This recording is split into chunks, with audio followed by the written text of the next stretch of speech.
Hello friends, good morning, જય શ્રી કૃષ્ણ, જય દ્વારકાધીશ. કેમ છો બધા? મજામાં ને? તો સ્વાગત છે તમારું આજના એક નવા વિડીયોમાં. અત્યારે જો 10:30 ગયા જેવો ટાઈમ થઈ ગયો છે અને હજી આપણે કામ તો ચાલુ જ છે, હજી કપડાં ધોવાના બાકી છે. નેહાબેન સ્વચ્છતા અભિયાન ચાલુ કરી દીધું છે ને મારે કપડાનો ઢગલો ચોકડીમાં પડ્યો છે, તો એ ધોવા બેસવું છે. દિત્યાને જો હમણાં ઉઠાડી નાસ્તો પાણી કરાવ્યું ને એ છે ને દાદા ભેગી બેંકે ગઈ. પપ્પા બેંકે જતા હતા ને તો દિત્યા કે મારે બેંકે આવવું છે.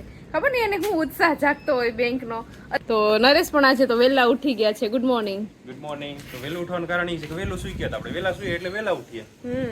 એવું છે, બીજું કઈ કારણ નથી. વહેલા સુઈએ વહેલા ઉઠીએ, મોડા સુઈએ મોડા ઉઠીએ.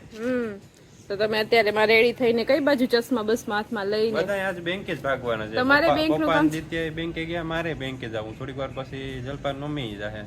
વધી ગયા લાગે તો તું યુટ્યુબર, એવડો મોટો યુટ્યુબર છે, પછી મેનેજ કરવા માટે માણસો જોઈએ ને. જો પપ્પા ને દિત્યા બે ગયા આ બેંકે, મારે જવાનું બીજી બેંકે. યુટ્યુબર અહીંયા ઘરે બેઠે બેઠે હુકમ કરે. મોટો યુટ્યુબર કઈ હુકમ નથી કરતી હોય, એ બધા પોતપોતાના કામ ઉપર ગયા છે. નરેશ તો કદાચ મારા કામથી જ જાય છે. કા આપણે આજે પેલું યુટ્યુબ નું પેમેન્ટ હાથ દી પહેલા જ આમ તો જો મેલ આવી ગયો, પણ હવે ફોન ઉપર નથી હરખું મેળ પડતો. હું ત્યાં જ જઈ આવું, બાજુમાં જ બેંક છે એટલે રૂબરૂ મુલાકાત. કા તો નરેશ જો અત્યારમાં બેંકે જાય છે અને આપણે અહીંયા જો ઢગલો થઈ ગયો છે કપડાનો. તો અતુલ પ્લીઝ હેલ્પ મી. નમસ્કાર મિત્રો, હું નહીં કઈ કરી ભાઈ. તો ગિફ્ટ દેવાનું ક્યારે છે? આ 100K નું છે ને. કોને ગિફ્ટ આપવાનું? તને શેનું ગિફ્ટ આપીએ? અમે આ બધી વિડીયોમાં આવીએ ને, ગિફ્ટ હોય 100K નું ગિફ્ટ આપવાનું છે બધાને. મેસુબના એક ઓલા ટેફલા, મેસુબને ટેફલા આપવાના છે. હા તો મેડમ ને અને આપણે કોમેન્ટ આવે છે ને કે અતુલ વાળ ક્યારે કપાવશે, તો એને કયો કે કપાવી નાખે. હવે મિલિયન બરોબર. સાચી વાત છે. હું એ જ કહેતી હતી કે લાવ હું તને હેર કટ કરી દઉં. અરે મારે મૂવીઝમાં જવાનું હોય, મારે અહીંયા મોટા વાળની જરૂર. તો નેહાબેને જો એનું સ્વચ્છતા અભિયાન પૂરું કરી દીધું છે. કા નેહા? બધે પોતા કરી નાખ્યા ને બધીમાં, ઉપર નીચે બધીમાં. હા તો નેહા છે ને, એટલે હમણાં મારે છે ને પોતા નથી કરવા પડતા. કા નેહા? હું ખાલી કહું સાચી વાત છે. મારે હવે કપડાં ધોવાના છે. નેહા એનું કામ પૂરું કરી દીધું, તો હવે મારે મારું કામ પૂરું કરવાનું છે. ચાલો ફટાફટ આપણે કપડાં ધોઈ નાખીએ. ચાલો તો બેંકેથી આવી ગયો અને હવે મારે કામ કરવા વર્ગી જવાનું છે, સાફ સફાઈની. અને જલપાઈનું કામ પૂરું કરી લીધું છે ને અહીંયા કઈક આવ્યું છે ઘરે. જો આવું કઈક મોટું મોટું શું છે? પપૈયું. મારે કપડાં ધોવાના હતા એટલે મેં કપડાં ધોઈ નાખ્યા. જો મશીનમાં આપણા કપડાં નીચે હોય છે, થોડાક સુકાઈ જાય ને મશીનમાં, તો જે પવન છે ને તો આપણા કપડાં સરસ સુકાઈ જાય. પછી આપણે બેસી જવાનું છે ઇસ્ત્રી કરવા માટે. અને અત્યારે જો પપ્પા છે ને વાડીએથી આવડું મોટું બધું પપૈયું લઈ આવ્યા છે. હજી આ કાચું છે, પાક્યું નથી. આ બાજુ સેજ પાકતું આવે છે, પણ હજી 1-2 દિવસ રાખશું ને આપણે એટલે સરસ મજાનું પાકી જશે. ફોનમાં તો ખબર નહીં તમને મોટું લાગતું હોય કે નહીં, પણ અત્યારે મેં હાથમાં પકડ્યું છે ને તો જો મારા હાથમાં નથી થમાતું. એવડું મોટું પપૈયું છે. 2-2.5 કિલોનું હોય છે. કાના એટલું તો હોય છે, એટલો છે.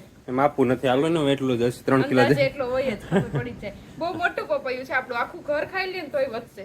હા એવું છે.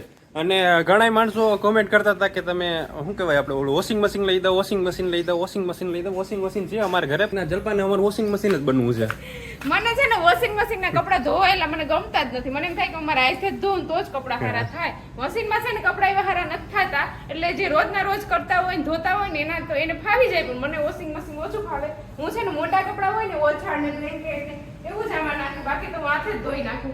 સારું આપણું વોશિંગ મશીન છે અને અત્યારે આપણા કપડા પણ આમાં સુકાય છે. જીન્સ ને એવું બધું હોય ને તો એ વોશિંગ મશીન માં હાલે, બાકી ટી શર્ટ ને એવું બગાડ નાખે પછી આખું. એવું છે. પપ્પાના વાડીના કપડાની વધારે મેલા હોય એટલે આપણે હાથે ધોઈએ ને તો સરસ ચોખ્ખા થઈ જાય. બાકી મશીનમાં છે ને એ રીઢા થઈ જાય કપડા. ડાઘ હોય ને તો એ આમ ધોવાઈ જાય, પણ એવા હરખા ધોવાય એમ. હા એવું છે ને. અત્યારે જો અહીંયા એક આ કઈક મહેમાન આવ્યું છે અહીંયા આપણે ઘરે. મહેમાન ને ઘરની બહાર મૂકવા જવા પડશે, બાકી આગળ હેરાન કરશે. ચાલો તો અત્યારે છે ને 5:30 જેવો ટાઈમ થઈ ગયો છે ને અમે જો અહીંયા છે ને કપડાના ઢગલા કરી દીધા છે. હમણાં 2 દિવસ થયા છે ને બધાએ નવા કપડા પહેર્યા હતા ને ધોઈને સૂકવ્યા હતા, એટલે આમ તો સુકાઈ ગયા છે મશીનમાં સૂકવા હતા એટલે. પણ હવે કપડા નવા છે એટલે આપણે ઇસ્ત્રી કરીને પાછા કબાટમાં હતા ને એ મૂકી દઈએ, કેમ કે હવે તો તહેવાર પૂરા થઈ ગયા છે. એટલે જ્યારે પહેરવા હોય ત્યારે ઇસ્ત્રી કરેલા હોય ને તો વાંધો ન આવે. એટલે જો અહીંયા ઢગલો કરી લીધો છે મેં કપડાનો, હું ઇસ્ત્રી કરવા માટે બેસી ગઈ છું. રસોઈની હજી થોડીક વાર છે તો ફટાફટ છે ને પેલા ઇસ્ત્રી કરી નાખું. ચાલો તો ફાઇનલી 7 જેવું વાગ્યું છે. 5 વાગ્યાને આપણે ઇસ્ત્રી કરવા બેસી ગયા હતા. અત્યારે જો ઘડિયાળમાં 7 વાગી ગયા છે ને આપણે આટલા કપડા ઇસ્ત્રી કરી નાખ્યા છે. હજી થોડા ઘણા બાકી છે, પણ હવે રસોઈનો ટાઈમ પણ થઈ ગયો છે એટલે આપણે રસોઈ કરવા જવાનું છે. એટલે ઇસ્ત્રી આટલી જેટલી થાય એટલી થઈ ગઈ છે. ઓલમોસ્ટ બધી હવે થોડી ઘણી જ બાકી છે. તો હવે ફટાફટ આપણે રસોઈ કરી લઈને કપડાં છે આપણે પોતપોતાના જેના છે એના કબાટમાં મૂકી દઈએ. ચાલો તો ત્યારે 7:30 જેવો ટાઈમ થઈ ગયો છે અને આપણે જો ઓલમોસ્ટ બધી રસોઈ થઈ ગઈ છે. અહીંયા જો મેં ભાજી વઘારી નાખી છે. આજે છે ને આપણે વાડિયા તાંજડિયાની ભાજી થઈ હતી ને, તો આપણે આજે તાંજડિયાની ભાજી જમવામાં બનાવી છે. તો આપણે ભાજી કમ્પ્લીટ થઈ ગઈ છે. સલાડ પણ આપણે સુધારી લીધું છે, કાકડી મસ્ત મજાનું મીઠું ને ધાણા જીરું ને નાખીને. અહીંયા આપણે બધું મરચા તળ્યા છે, દહીં, દૂધ, છાશ ને અથાણા ને એવું બધું રેડી થઈ ગયું છે. અને મમ્મી છે ને ઈ ચૂલા ઉપર રોટલા કરે છે. બાજરીના રોટલા ને તાંજરિયાની ભાજી બનાવીને ખીચડી બનાવી.